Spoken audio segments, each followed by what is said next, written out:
ആരത് ചെയ്തത്? ചോദിച്ച കേട്ടില്ലേ ആരത് ചെയ്തതെന്ന്? മീനാക്ഷിയുടെ കൈ തട്ടിയിട്ട് വിളക്ക് താഴെ വീണ് തീ പിടിച്ചതാ.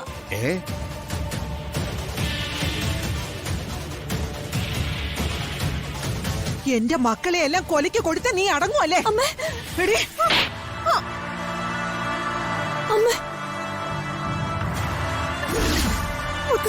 മിണ്ടരുത് നീ. ശാപകാലത്ത് വന്നു പിറന്ന നാശം പിടിച്ച സന്തതി. രാജലക്ഷ്മി, നീ സൂക്ഷിച്ച് സംസാരിക്കണം. കൂടം കൊണ്ടടിക്കുന്ന പോലെ നിന്റെ വാക്കുകൾ വന്നലയ്ക്കുന്നത് പലരുടെയും ഹൃദയത്തിലേക്കാ. ഞാൻ പ്രസവിച്ചതല്ലെങ്കിലും എന്റെ പൊന്നു മകള അമ്മ ഈ നിൽക്കുന്ന എന്റെ ജയേട്ടൻ എനിക്ക് തന്നിട്ട് പോയ എന്റെ നിധി. അമ്മേ, ഇതെല്ലാം കുറെ കടന്നു പോവുക. അമ്മയെ പോലെ ഒരു വലിയ മനസ്സിന്റെ ഉടമയിൽ നിന്നും ഇത്തരം പ്രവൃത്തികൾ ഞങ്ങൾ ആരും പ്രതീക്ഷിച്ചതല്ല.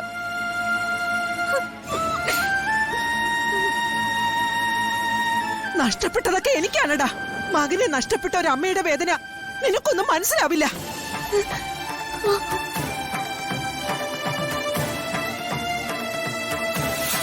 മറ്റുള്ളവർക്കാർക്കും വേദനയില്ലായിരിക്കും. മനസ്സിന്റെ സമനില തകരാറായി നിൽക്കുകയാണ്. കൂടുതൽ സംസാരിക്കുന്ന അവസരം ഒരുക്കരുത്. പറയുന്നൊന്നും പിന്നെ തിരിച്ചെടുക്കാനാവില്ല.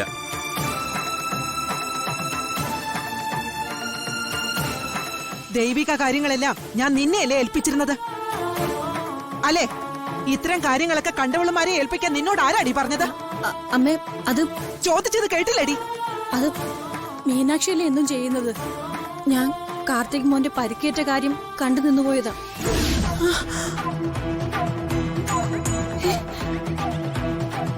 ദൈവമേ, കാർത്തിക് മോന് പരിക്കേറ്റുന്നോ? എന്റെ ഈശ്വര, ഞാൻ എന്തൊക്കെയാ ഈ കേൾക്കുന്നേ? അമ്മേ,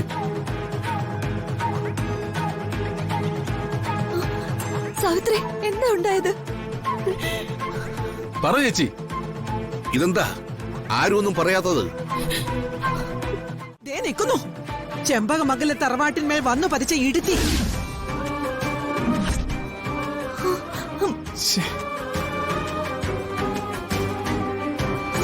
എല്ലാത്തിനും കാരണക്കാരി ഇവള ഒറ്റ ഒരുത്തിയ.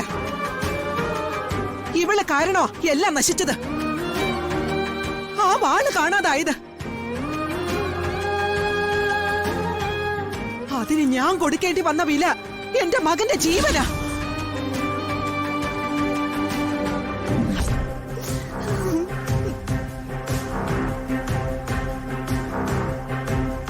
ഇപ്പതേ എന്റെ കൊച്ചുമോനെ നാട്ടുകാരെ കല്ലെറിഞ്ഞ് അവന്റെ തല പൊട്ടിച്ചിരിക്കുന്നു.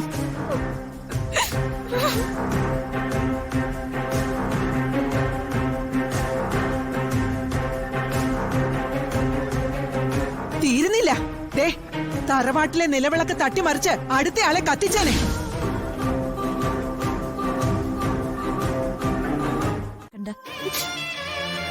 ഞാനതൊന്നും മനസ്സിൽ വെച്ചിട്ടില്ല അമ്മേ. മുത്തശ്ശി പറഞ്ഞതിനൊന്നും എനിക്ക് യാതൊരു സങ്കടവും ഇല്ല. മുത്തശ്ശി പറഞ്ഞതൊക്കെ ശരിയായിരിക്കും. എത്ര പെട്ടെന്നാ ഓരോരുത്തരും നല്ലതും ചീത്തയുമായിട്ട് മാറുന്ന,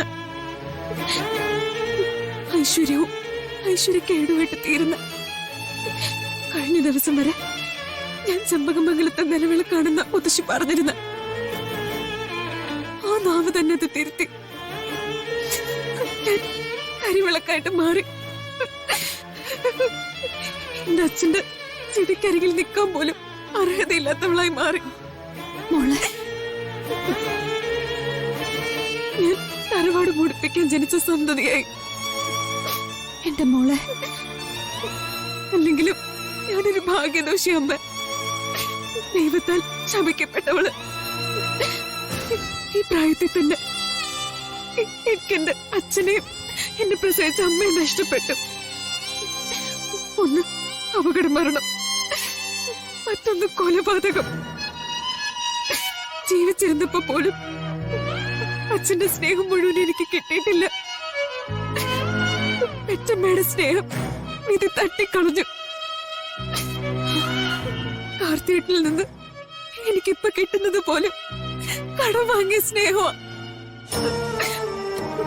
മൈഥിലി ഉപേക്ഷിച്ചു പോയപ്പോഴുള്ള ഒരു പ്രതികാരം എന്ന നിലയ്ക്ക് കാർത്തിയേട്ടൻ എന്നെ.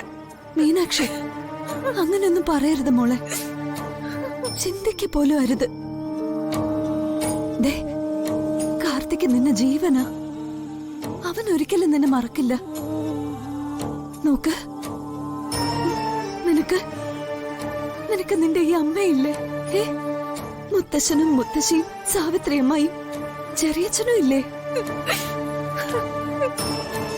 ദേ, ഇനി എന്റെ മോൾ അങ്ങനെയൊന്നും പറയണ്ട. അതെ, മുത്തശ്ശിക്ക് നിന്നോട് സ്നേഹമില്ലഞ്ഞിട്ടല്ല. ആ വാള് നഷ്ടപ്പെട്ട എന്റെ ദേഷ്യത്തിൽ എന്തോ പറഞ്ഞു പോയതാ. പറഞ്ഞത് തെറ്റായി പോയിന്ന് അത് മുത്തശ്ശിക്ക് അറിയാം. എന്നുവെച്ച് പറഞ്ഞു പോയതിനെ പിൻവലിക്കാൻ പറ്റുമോ? അതിന്റെ പേരിൽ വിഷമിക്കുന്നുണ്ടാവും പാവം. ദേ, എന്റെ മോള് മനസ്സിൽ നിന്ന് അതൊക്കെ മറന്നേക്ക്. ബന്ധങ്ങളെല്ലാം ഇങ്ങനെയൊക്കെ അമ്മ. അതിപ്പോ രക്തബന്ധമായാലും മനുഷ്യബന്ധമായാലും ജീവനാണ്, പ്രാണനാണ് എന്നൊക്കെ പറയും.